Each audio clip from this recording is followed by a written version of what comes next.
Let's return to international news. Joining me is Executive Director of the Australian Strategic Policy Institute, Justin Bassi. This is quite a volatile moment. Israel and Iran, the missiles continue. We wait for the confirmation from Donald Trump. Will he or won't he also intervene in a military sense? Thanks, Kieran. It is volatile. It's complex. The world is watching everything that President Trump is saying. I think, Kieran, the key is that this is potentially an historic opportunity to actually address and to deal with one of the most destabilising global challenges that we've seen in generations, and that is Iran's objective and aim to acquire a nuclear weapon. We haven't been in a position before where there's been an opportunity to really deal with it in this way.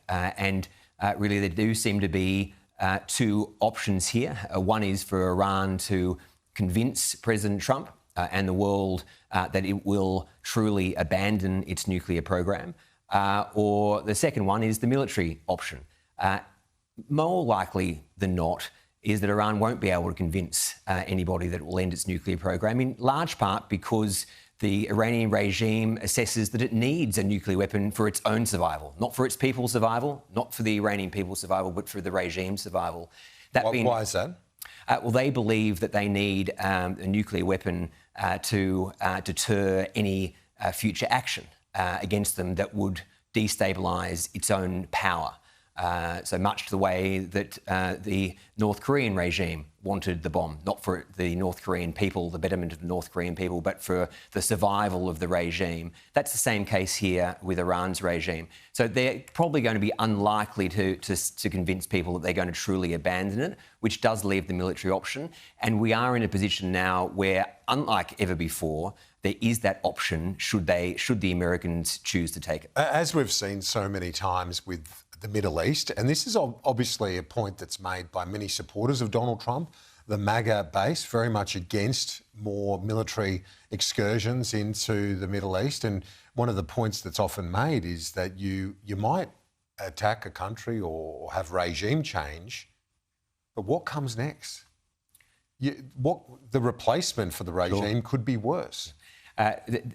These issues are not without risk. There are inherent risks there in terms of the internal US domestic politics.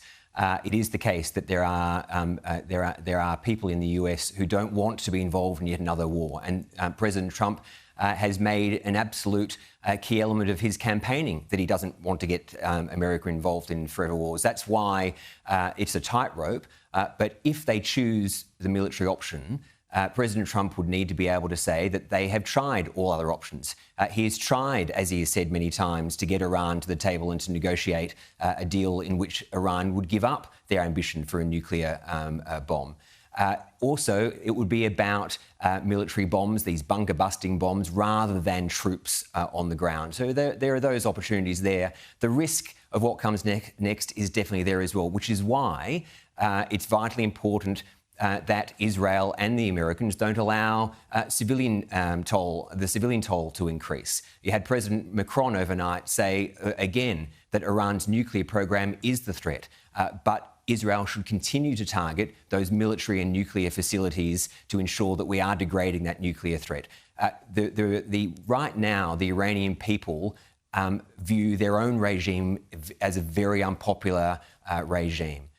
We need to ensure that whatever action is taken by Israel, by the US, by the support from any type of coalition that provides support to the military action, to ensure that it is not against the Iranian people, it's not against civilians, it is against the nuclear facilities and the military facilities, to ensure that the Iranian people don't get angry at the rest of the world, that they remain angry at their own regime. And Justin, on a related issue, because obviously President Trump departed the G7 early to deal with these matters, but it did preclude that first face-to-face with Anthony Albanese. How urgent is it that he does get that meeting sorted? Amid speculation, he might even head to NATO in The Hague next week to meet with Donald Trump. Sure. If Prime Minister Albanese is invited to NATO, as I understand he has been, then I think the Prime Minister should go to NATO, but not on the basis that he's going to NATO to see President Trump. I don't think it was a massive problem at all that President Trump was unable to see Prime Minister Albanese at the G7. It is not well understood that the G7 leaders were actually in a slightly different area to the G7 Plus network, of which Prime Minister Albanese was one, along with Narendra Modi from India. None of them saw the President. It's not an issue. The world is on fire. The President was needed back in Washington, D.C.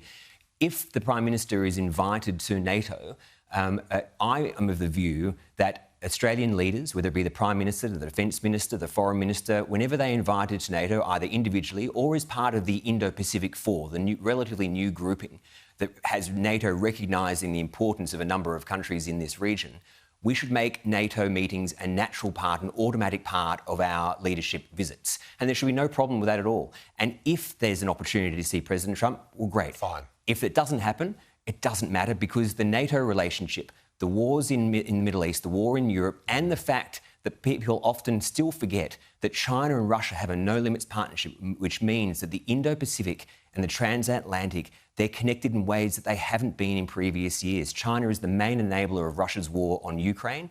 So it matters for Australia to be in those NATO rooms, in those NATO discussions. More importantly, in my view, is that in the future, it would be great for Prime Minister Albanese to be invited to Washington, D.C. for a full state visit with President Trump, because there are so many vital issues to discuss at the bilateral level, including AUKUS. Which sounds like that might happen in September around the United Nations. Justin, thanks. Great to get your analysis as always. Thank you. Thank you.